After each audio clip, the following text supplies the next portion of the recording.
Mantan Menteri Pendidikan, Kebudayaan, Riset, dan Teknologi Nadiem Makarim akhirnya buka suara terkait tuntutan uang pengganti sebesar 5,6 triliun rupiah dalam kasus dugaan korupsi pengadaan Chromebook di Kemendikbudristek.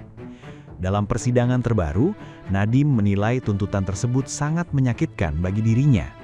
Ia menyampaikan bahwa angka fantastis yang dibebankan kepadanya tidak hanya berdampak secara hukum, tetapi juga menyerang integritas serta kerja yang selama ini ia jalankan di sektor pendidikan. Kuasa hukum Nadiem menjelaskan, kliennya merasa keberatan karena tuntutan uang pengganti tersebut dianggap tidak proporsional dengan posisi dan peran yang dijalankannya selama menjabat menteri.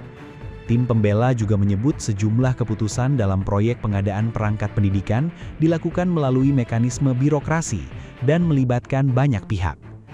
Jaksa penuntut umum sebelumnya menuntut Nadiem membayar uang pengganti sebesar 5,6 triliun rupiah terkait proyek pengadaan Chromebook yang nilainya mencapai puluhan triliun rupiah. Dalam dakwaan, jaksa menilai proyek tersebut menyebabkan kerugian negara dalam jumlah besar akibat dugaan penyimpangan proses pengadaan dan distribusi perangkat. Persidangan kasus Chromebook sendiri menjadi salah satu perkara yang paling menyita perhatian publik dalam beberapa bulan terakhir. Selain menyeret nama mantan menteri, kasus ini juga membuka kembali perdebatan soal digitalisasi pendidikan yang sempat menjadi program besar pemerintah.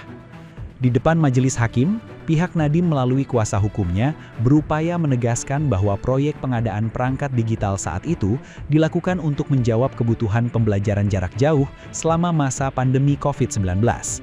Menurut tim pembela, kebijakan tersebut lahir dalam situasi darurat pendidikan nasional yang membutuhkan langkah cepat.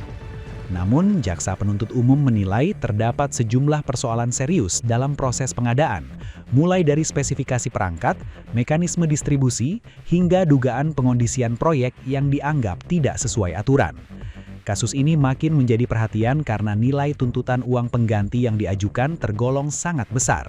Publik pun mulai menyoroti bagaimana proyek digitalisasi pendidikan yang awalnya dipromosikan sebagai solusi modernisasi sekolah, kini justru berujung di ruang persidangan.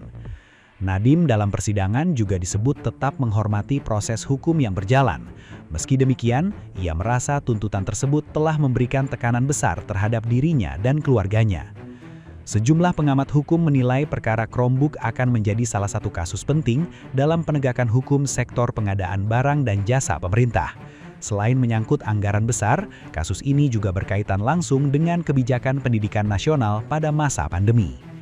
Sidang perkara Chromebook diperkirakan masih akan berlangsung panjang dengan agenda pemeriksaan lanjutan dan pembelaan dari pihak terdakwa. Sementara itu, perhatian publik terhadap kasus ini terus meningkat karena melibatkan nama besar serta proyek strategis nasional di bidang pendidikan digital. Download Tribun X sekarang, menghadirkan lokal menjadi Indonesia.